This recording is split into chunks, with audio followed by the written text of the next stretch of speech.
I found out my wife was cheating through our Ring doorbell. And it gets so much worse. Using a throwaway account because people know my main, and honestly, I never thought I'd be one of those people writing one of these posts. I'm still shaking as I type this. It's been 3 weeks since my world completely fell apart, and I need to get this out somewhere because I feel like I'm losing my mind. For context, I'm 34M, my wife, Sarah, is 32F, and we've been together for 9 years, married for 6. We have 2 kids, Emma, 5F, and Jake, 3M. I work as an IT project manager, and Sarah's a physical therapist at a sports medicine clinic. We live in the suburbs of Chicago, own our home together, the whole American dream package. Or at least, I thought we did. Looking back now, I can see the red flags I missed. God, I was so stupid. But 3 weeks ago, I had no idea that checking our Ring doorbell footage to see if a package had arrived would be the moment that destroyed everything I thought I knew about my life. The discovery. It was a Tuesday afternoon. I remember that specifically because Tuesdays are my work from home days. Sarah had taken the kids to her mom's house for the afternoon, something she'd been doing more frequently over the past few months. She said her mom had been lonely since Sarah's dad passed away last year, and I thought it was sweet that she was making time for family. Emma and Jake loved going to Grandma's house anyway.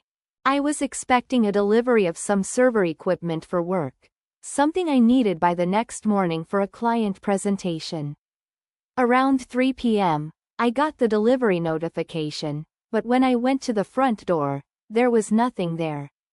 Our neighborhood had been having issues with porch pirates lately, so I immediately pulled up the Ring app to see if I could catch who took it. I scrolled through the footage from that afternoon and found the delivery at 2:47 p.m. The driver dropped it off, nothing unusual. But then I kept watching to see who took it, and at 2:52 p.m., my heart just stopped. The video showed Sarah pulling into our driveway. Not her mom's driveway 40 minutes away. Our driveway. She got out of the car, looked around, actually looked directly at the Ring camera, and then a man got out of the passenger seat. A man I recognized immediately. Derek, her colleague from the clinic. The same Derek she'd been texting constantly. The same Derek whose name came up so often in her conversations that I'd actually joked about him being her work husband a few months ago. She'd laughed it off, said he was gay. I'd believed her. I watched, my hands trembling so hard I almost dropped my phone, as Derek grabbed her waist and pulled her close. She looked up at him and smiled, God, that smile, and then they kissed.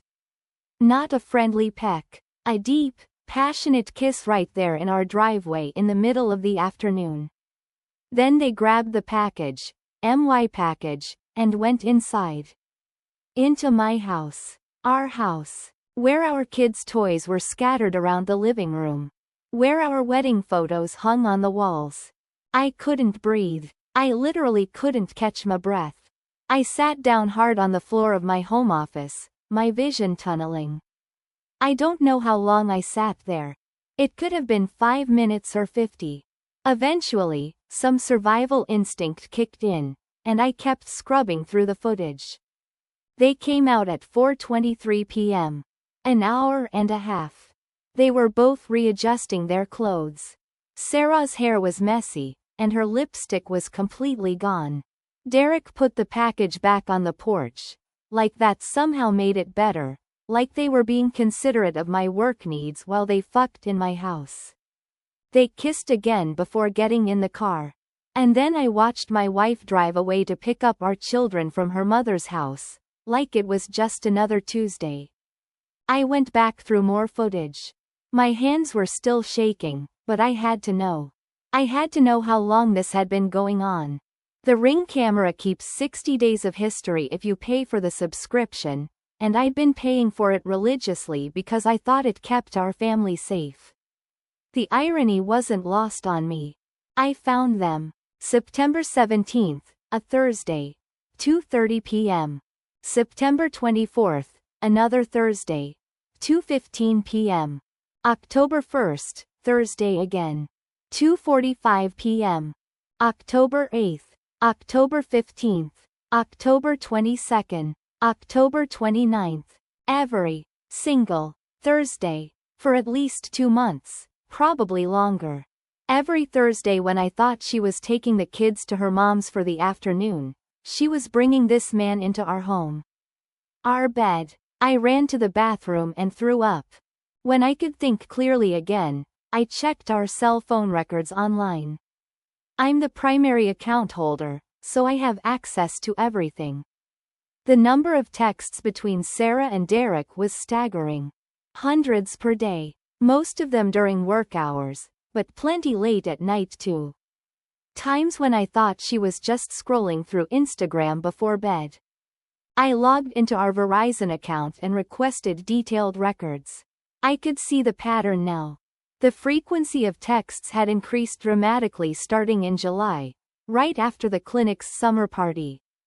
A party I hadn't attended because I'd had a work emergency that weekend. I remembered Sarah coming home that night giddy and tipsy, more affectionate than usual. We'd had sex that night. The thought made me sick all over again. I created a new folder on my laptop and started taking screenshots of everything. The ring footage. The phone records. I wasn't thinking clearly about what I'd do with it all, but some instinct told me to document everything. I checked our bank statements next. There were charges I'd never noticed before. Restaurants I'd never been to. A hotel in downtown Chicago on September 10th, a Tuesday, my work from home day. Day rate, the charge said. Jesus Christ. More charges. Lingerie from some boutique I'd never heard of. She'd certainly never worn anything like that for me recently. Flowers purchased from a florist near her work. Flowers I'd never received. My stomach churned as I realized she'd been spending our money on this affair. Sarah was supposed to be home with the kids around 5:30 p.m. It was 4:45 p.m. I had 45 minutes to decide what to do. Do I confront her immediately? Do I talk to a lawyer first? Do I keep gathering evidence? My mind was racing. I felt like I was watching myself from outside my body. I called my brother Mike. I don't know why he was the first person I thought of, but I needed to tell someone or I felt like I was going to explode. Hey man, what's up? His cheerful voice almost made me start crying. Mike, my voice cracked. Sarah's cheating on me. Silence. Then. What? Are you sure? What happened? I told him everything. The ring camera. The phone records. All of it just came pouring out. He listened, and I could hear the anger building in his voice. That fucking bitch, he said finally. I'm sorry, I know she's your wife, but fuck, man. What are you going to do? I don't know. I don't know anything right now. Do you want me to come over? No. Yes. I don't know. She'll be home soon with the kids. Listen to me, Mike said, and his voice was firm. Don't do anything rash. Don't confront her tonight, not with the kids there. Get copies of everything. Call a lawyer tomorrow morning first thing. You need to protect yourself. He was right. I knew he was right. But the thought of pretending everything was normal, of sitting across from her at dinner, of sleeping in the same bed. I didn't know if I could do it. I'll try, I said. I'm serious. Don't show your hand yet. Document everything. Get legal advice. Then you can decide how to handle this. We hung up, and I spent the next 30 minutes in a daze, copying files to a USB drive, creating a new email account she didn't know about and forwarding evidence to myself. I was moving on autopilot. Then I heard the garage door open. The confrontation, immediate. I couldn't do it. I know Mike said to wait, to be smart about this, but when I heard Emma and Jake's voices calling, "Daddy," as they ran inside, something inside me just snapped. Not anger, not yet.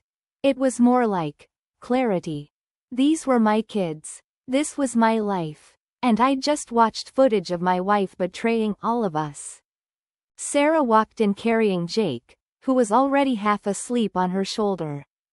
She looked beautiful. She was wearing yoga pants and an oversized sweater, her hair in a messy bun, barely any makeup. This was the woman I'd fallen in love with. The woman I'd built a life with. And she'd just spent the afternoon in our bed with another man.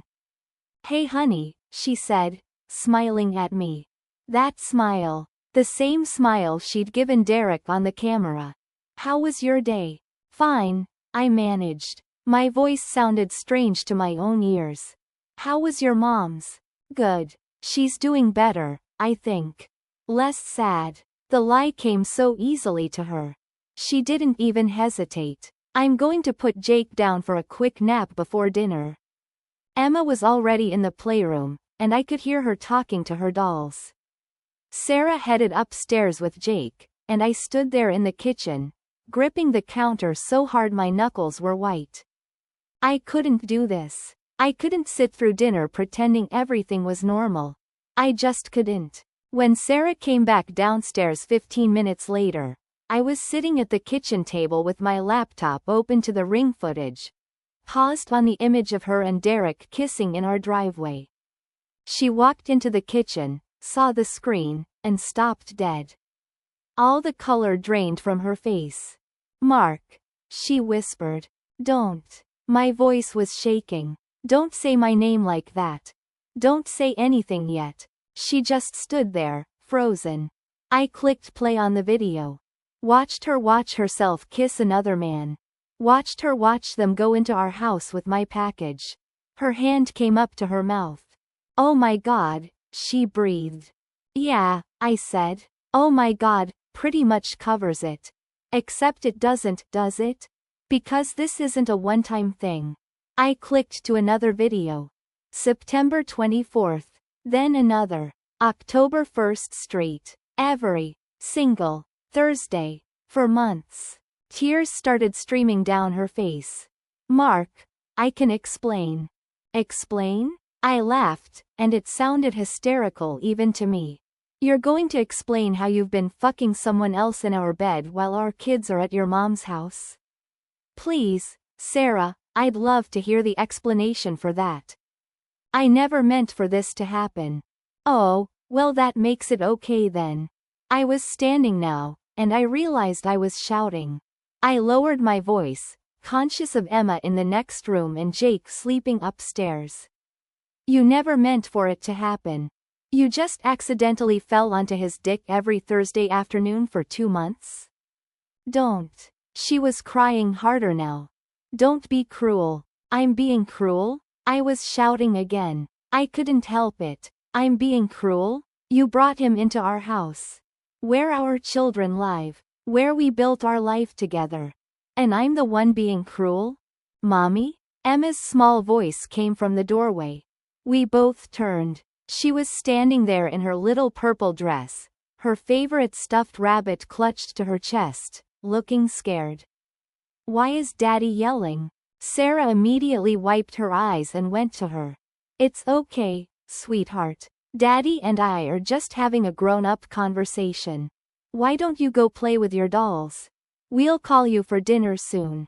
"But Daddy sounds mad," Emma said, looking at me with wide eyes. I forced myself to take a breath. Forced a smile onto my face. "I'm sorry, princess. I didn't mean to scare you. Everything's okay. Go play, I'll come check on you in a few minutes." Emma looked uncertain but eventually nodded and left. The second she was gone, I turned back to Sarah. "We need to talk about this," I said, my voice low and controlled now. "But not here. Not with the kids in the house. Your mom needs to come get them. Now. Mark, please, can we just..." "Now, Sarah. Call your mother right now and tell her there's an emergency and she needs to come get the kids. Or I will call her and tell her exactly what kind of emergency we're dealing with." Her hands were shaking as she pulled out her phone. I listened to her make up some excuse about a pipe bursting, how we needed to deal with it immediately. Could her mom please come get Emma and Jake for the night? Her mother agreed immediately. Of course she did. She had no idea her daughter was a liar and a cheater. She said she'd be there in 40 minutes. Those 40 minutes were the longest of my life. We didn't speak. Sarah tried twice, but I just held up my hand and she stopped. I helped Emma pack an overnight bag, told her it was a special surprise sleepover at Grandma's. I held Jake when he woke up crying, breathed in his baby shampoo smell, and felt my heart breaking into a million pieces. When Sarah's mom arrived, Sarah walked the kids out. I stayed inside. I couldn't look at her mother right now, couldn't pretend everything was fine. Through the window, I watched Sarah hug our children goodbye. Saw her wipe tears from her eyes that her mom probably thought were from stress about the imaginary pipe burst. Then the car pulled away, and we were alone. The confrontation, full truth. Sarah came back inside and stood in the doorway of the living room, her arms wrapped around herself. She looked small, broken. Good, a vicious part of me thought. She should feel broken. Sit down, I said. I'd spent the 40 minutes getting my thoughts together, or at least trying to. I need to understand what happened. All of it, from the beginning. She sat on the couch, our couch, where we'd watched movies and cuddled and made plans for our future. I sat in the chair across from her. I couldn't be close to her right now. Start talking, I said. And Sarah, I swear to God, if you lie to me even once, I'm calling a lawyer tonight and you'll never see this coming in the divorce. The truth. All of it. She took a shaky breath. It started at the summer party. In July. You were working that weekend, remember? The big server migration? I remembered. I'd been stressed about it for weeks. Had to work basically around the clock that entire weekend. I remember. Derek and I had always been friendly at work. He's funny and easy to talk to, and we'd grab lunch sometimes with other people from the clinic. But that night, I don't know. We were both drinking. Everyone was. And we just started talking, really talking, about personal things. His marriage had just ended. His divorce was finalized that spring. His marriage? Something cold settled in my stomach. He was married? He is married, she said quietly. Separated. The divorce isn't final yet. Jesus Christ. It just kept getting worse. We started texting after that, she continued. Just friendly at first. Memes and work stuff. But then it got more personal. More frequent. He told me I was beautiful, that I lit up a room. Things. She paused. Things you hadn't said in a while. So this is my fault? I couldn't believe what I was hearing. I'm the reason you cheated? No, that's not what I meant. I'm just trying to explain how it happened. You asked for the truth. Fine. Keep going. In August, we had lunch alone for the first time. Then another lunch. And another. We started staying late at work together, after everyone else left. Just talking at first. But then one night in late August, he kissed me. And she closed her eyes. I kissed him back. My chest felt tight. I knew this already, had pieced it together from the evidence, but hearing her say it out loud was different. Worse. We started meeting up more often. Coffee before work. Lunch. After work drinks. I told you I was meeting with Jennifer, or doing inventory, or helping with late patients. The first time we slept together was September 10th. At that hotel downtown. The hotel charge. The day rate charge on our credit card. You used our money to rent a hotel room to fuck him. She flinched at my language but nodded. I'm so sorry. Don't say you're sorry. Just keep talking. After that, it became regular.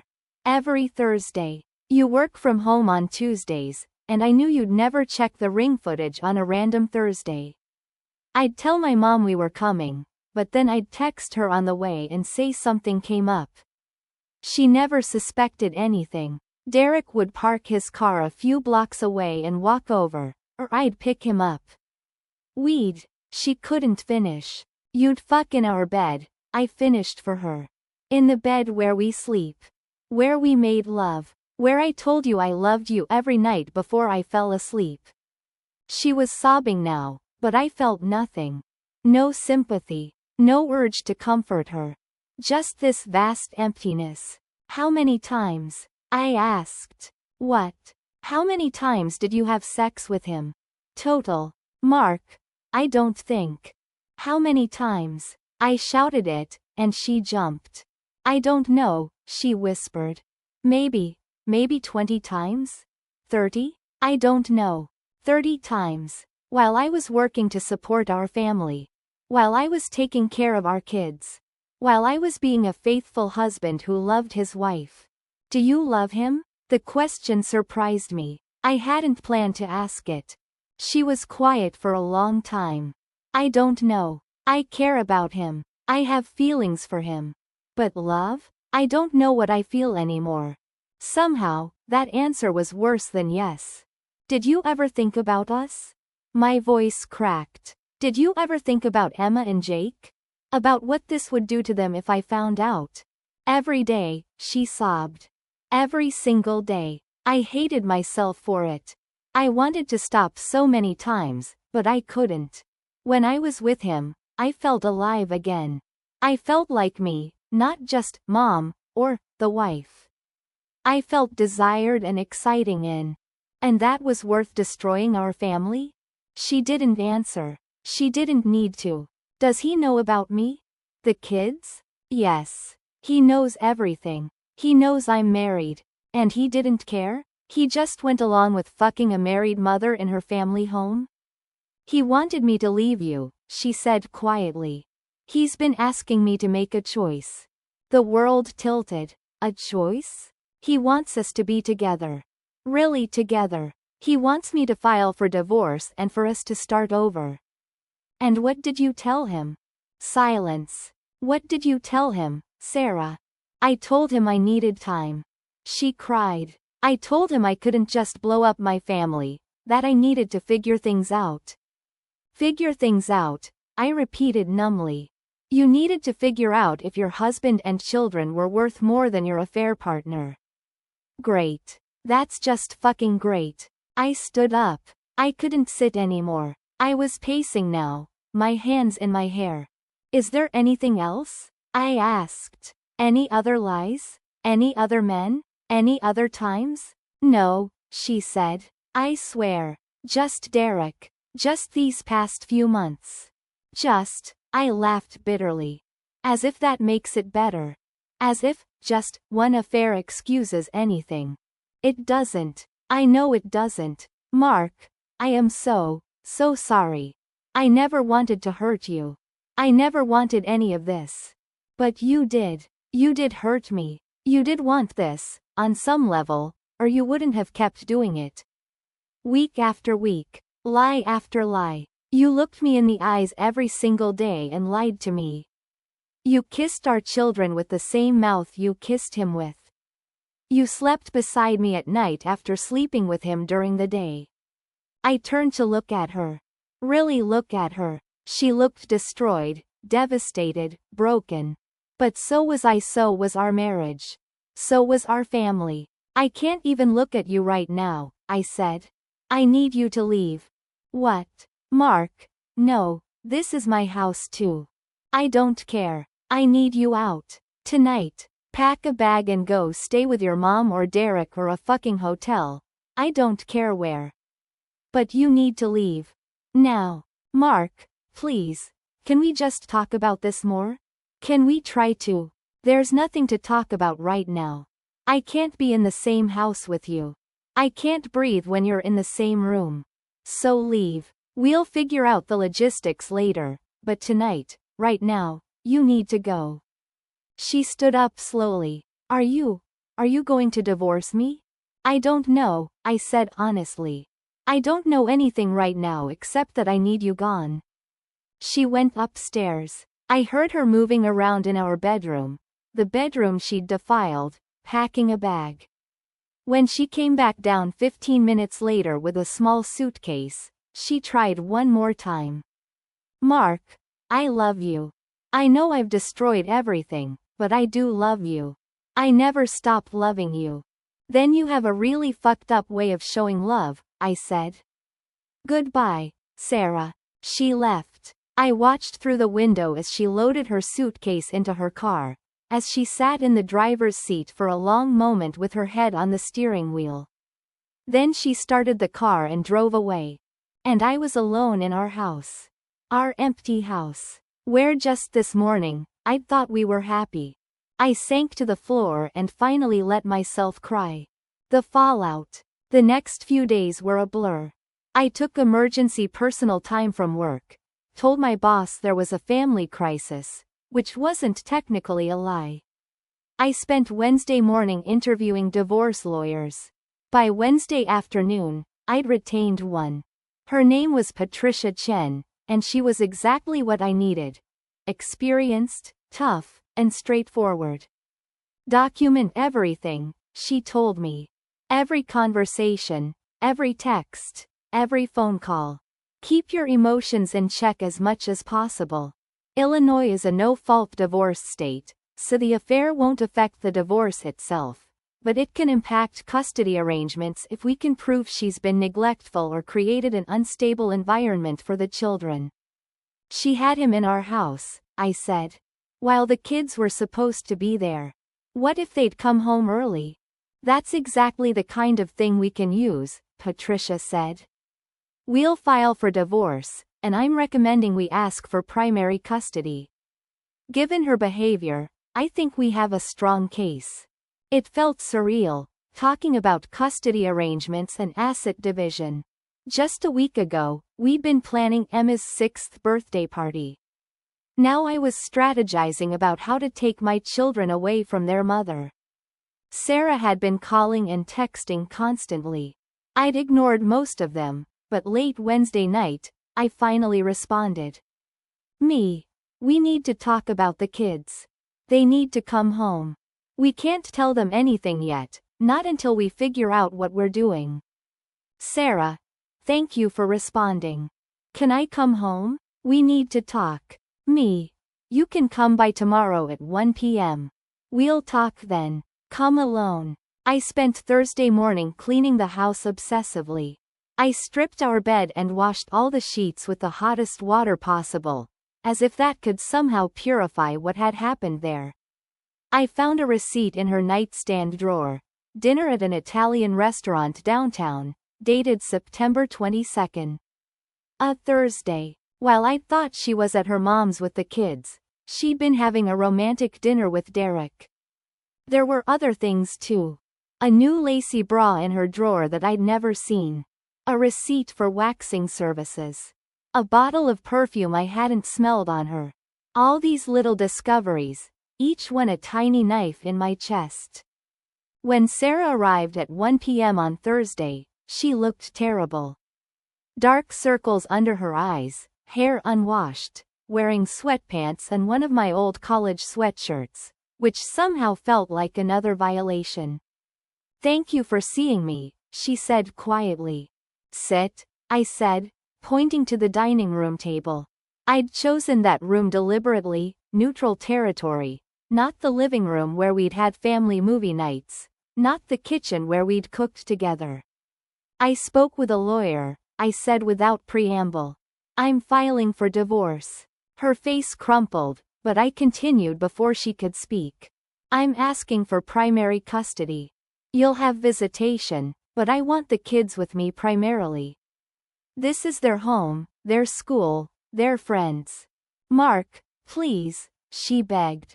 Don't take my children away from me. You should have thought of that before you brought your affair partner into their home, I said coldly. Before you used the time you were supposed to be spending with them to fuck someone else. I never put them in danger. I made sure they were safe at my mom's. You created an unstable environment. What if they'd come home early? What if Jake had been sick and your mom had brought them back?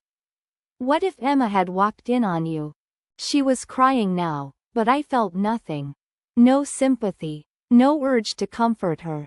I never thought about that, she whispered. I was careful. You were selfish, I corrected. And now you get to live with the consequences. What about counseling? She asked desperately. Can we at least try counseling? For the kids? Counseling? I laughed bitterly. You want me to go to marriage counseling with you? After you've been cheating on me for months? After you told me you don't even know if you love me or him? I was confused. I am confused. But Mark, we have 9 years together. 6 years of marriage. 2 beautiful children. Doesn't that count for something? It counted for everything, I said, and my voice finally broke. It counted for everything to me, Sarah. You were my whole world. You and Emma and Jake. I would have done anything for you. Anything. And you threw it away for some divorced guy at work who made you feel special. He didn't make me feel special, she sobbed. You did. You do. I got lost. I made terrible mistakes. But we can come back from this. People do it all the time. I don't want to, I said simply. I don't want to spend the next however many years wondering where you are, who you're texting, whether you're really at work or with him. I don't want to look at you in our bed and picture him there. I don't want to kiss you and wonder if you're comparing me to him. I can't live like that. So that's it? She asked. 9 years, just gone? You won't even try? You didn't try, I said. You didn't try to talk to me when you were unhappy. You didn't try to work on our marriage. You didn't try to resist when he kissed you. You didn't try to stop after the first time, or the second, or the 10th. You didn't try, Sarah. You just gave up on us and did what felt good in the moment. So no, I won't try to fix what you broke. We sat in silence for a long moment.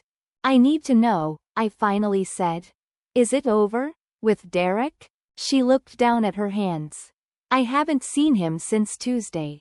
Since you found out. He's been calling and texting, but I haven't responded. That's not what I asked. Is it over? I don't know, she whispered. I don't know what I want anymore. That answer told me everything I needed to know. Get out, I said quietly. We'll communicate through lawyers from here on out. When can I see the kids? Your mom's bringing them home tomorrow afternoon. You can see them here, supervised by me, for a few hours. We'll set up a schedule through the lawyers. Supervised? She looked horrified. You think I'd hurt my own children? I think you've already hurt them by risking our family for an affair. I think you've shown incredibly poor judgment.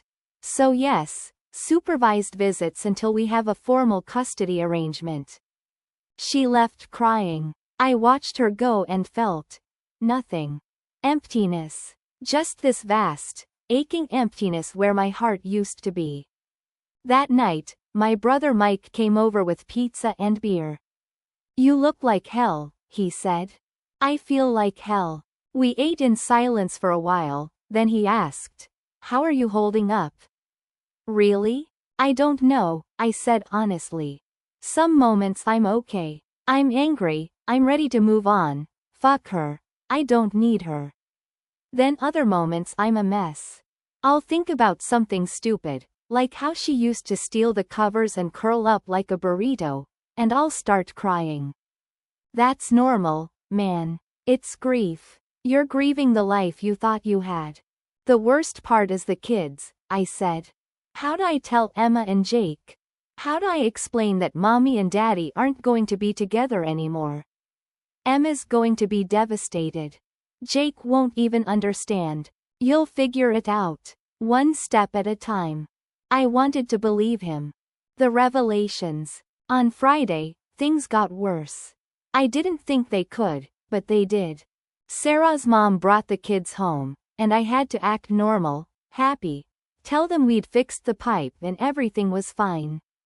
Sarah came over that evening for her supervised visit, and it was agonizing. Emma kept asking why Mommy wasn't staying for bedtime, why she didn't have her overnight bag, when she was coming home. I made up excuses, but I could see the confusion and fear in my daughter's eyes. After Sarah left, after I'd put the kids to bed with extra long stories and cuddles, I did something I probably shouldn't have. I logged into Sarah's iCloud account. I'd set up all our Apple devices years ago and had never thought to separate the accounts. Her password was still the same, our wedding anniversary. The irony wasn't lost on me. I backed up all her messages and photos to my laptop. What I found made me want to throw up all over again. There were messages between Sarah and Derek going back to July, just like she'd said. But it wasn't just flirty texts. There were explicit messages, photos, videos. My wife, in lingerie I'd never seen, in poses I'd never seen, for another man. But that wasn't the worst part. The worst part was a message from 3 weeks ago, on November 10th. The day before I found the ring footage. Derek, just talked to my lawyer. Divorce should be final by January. We can finally be together for real. Sarah, I don't know if I can wait that long. I'm so tired of sneaking around. Derek, then tell him. Leave him. We both know this is where we're headed anyway. Sarah, I can't just leave. There are the kids, the house, everything we've built. It's complicated. Derek, it's only complicated if you make it complicated. Choose me. Choose us. We deserve to be happy. Sarah, I'm scared. Derek, don't be. I love you. We'll figure it out together. Sarah, I love you too. I stared at those words on my screen. I love you too. She loved him. She'd told him she loved him. 3 weeks ago, while she was still sleeping in my bed, still kissing me goodbye in the mornings, still saying, I love you, to me before hanging up the phone. I kept reading, even though every message felt like a knife twisting deeper. Sarah, sometimes I think about what our life would be like. You and me and the kids. A real family. Derek, it would be perfect. Emma and Jake would adjust. Kids are resilient. She'd been planning a life with him. With our kids. Replacing me like I was just an obstacle to overcome. I found photos dated from September 5th. A weekend trip to Galena that I'd thought she'd taken alone for self-care. She hadn't been alone. There were dozens of photos. Sarah and Derek hiking, having dinner, drinking wine. In one photo, they were kissing in front of a sunset. She was wearing her wedding ring. My hands were shaking so hard I could barely control the mouse. I downloaded everything, backed it up in multiple places. Then I called Patricia. I found more evidence, I told her. Messages, photos, proof of trips I didn't know about. Proof that she's been planning to leave me for him. Send me everything, Patricia said. This strengthens our position significantly. If she's been prioritizing her affair over her family, planning to leave, we can make a very strong case for primary custody. After I hung up, I kept reading the messages. I don't know why. It was like picking at a scab. But I needed to understand.